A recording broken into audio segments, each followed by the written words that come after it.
All right, guys, so today we are going to look at slope. So the slope formula is y minus y over x minus x.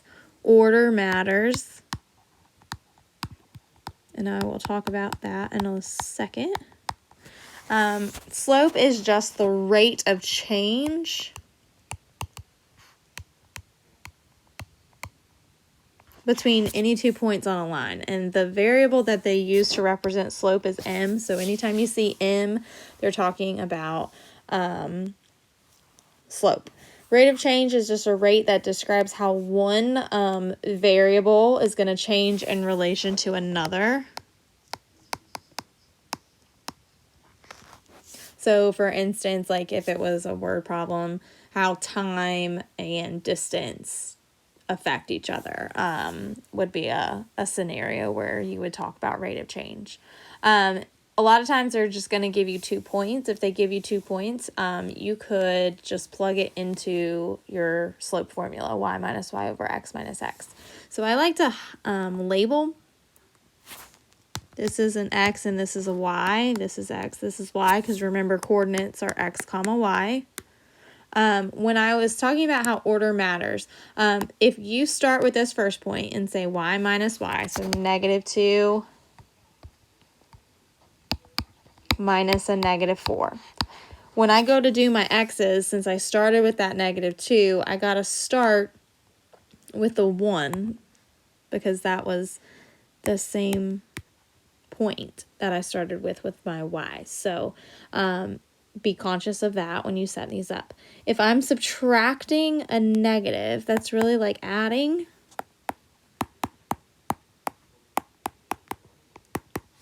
So -2 plus 4 gives me 2, and 1 plus 2 gives me 3. So 2 over 3 is my slope.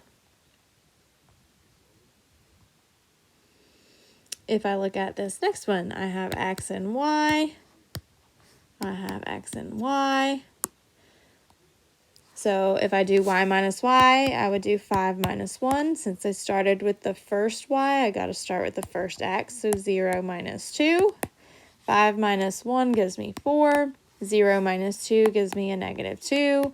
And -2 goes into 4 2 times. My signs are not the same, so it's a -2 as my slope.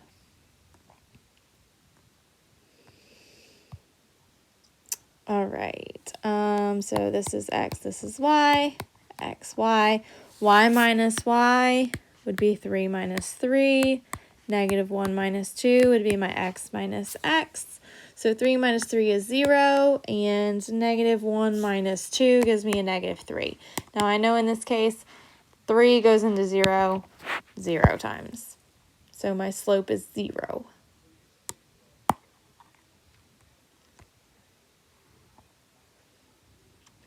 If I do this last one, xy, xy, so y minus y would be 4 minus 3.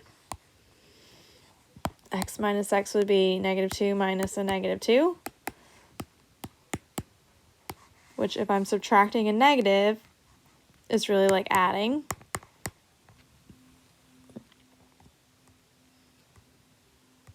So 4 minus 3 gives me 1, and -2 plus 2 gives me 0. Now, anytime you have 0 in your denominator, if you plug that into your calculator, it's going to say an error that you cannot divide by 0 because it's undefined. So anytime you get 0 in that denominator, you have an undefined slope, okay?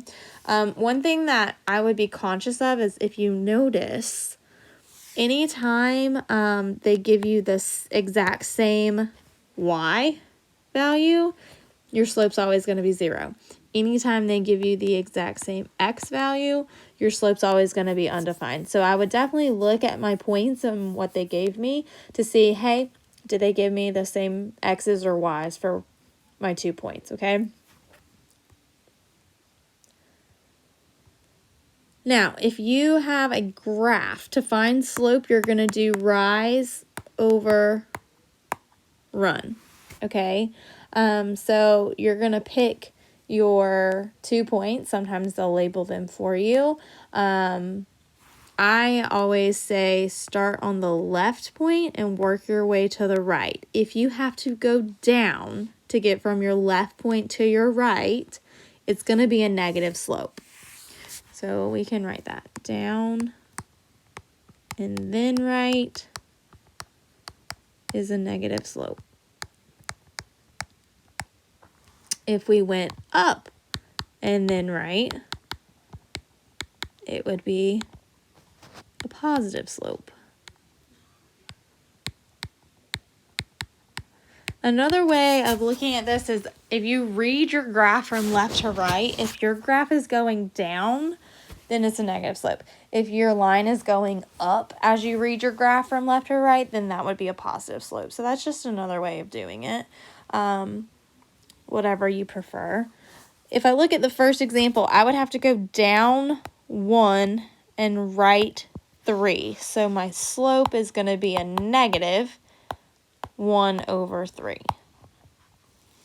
If I look at my next graph and I start at that left point, work my way to the right, I have to go up 3 and right 1. So since I went up, it's a positive 3 over 1, which is just 3. So that slope is 3. All right. The last example, they give us a table. So it says the table shows the amount of money a booster club made washing cars for a fundraiser. Use the information to find the rate of change in dollars per car. So rate of change, if it's a table, it's pretty much the same process as if they were to give you 2 points. You just have to pick them. I like to do the first one and the last one. If they don't really specify, sometimes they will say, what's the rate of change between 5 cars and 15 cars, okay? And then you would have to use those 2 points. If they don't, then it's really up to you what you want to use. So we have 5, 40, and 20, 160. So like before, this is x, that's y. This is x, that's y. Slope is y minus y over x minus x. So I'm going to do 160 minus 40 over 20 minus 5. So if I do 160 minus 40, that gives me 120. And 20 minus 5 gives me 15. So if I do 120 divided by 15, I get 8. Now with rate of change, typically they interpret what that 8 means. I know 8, if it doesn't have the denominator, it's 1. And then when I mean interpret, I mean look at your table and see, okay, my number of cars was X and my money was Y. In slope, the top number is your Y variable, your bottom number is your X variable. So what this 8 is representing is that it is $8 per car. Where basically you're getting $8 if you wash one car. Okay. There are some practice problems down at the bottom, so take a look at those and let me know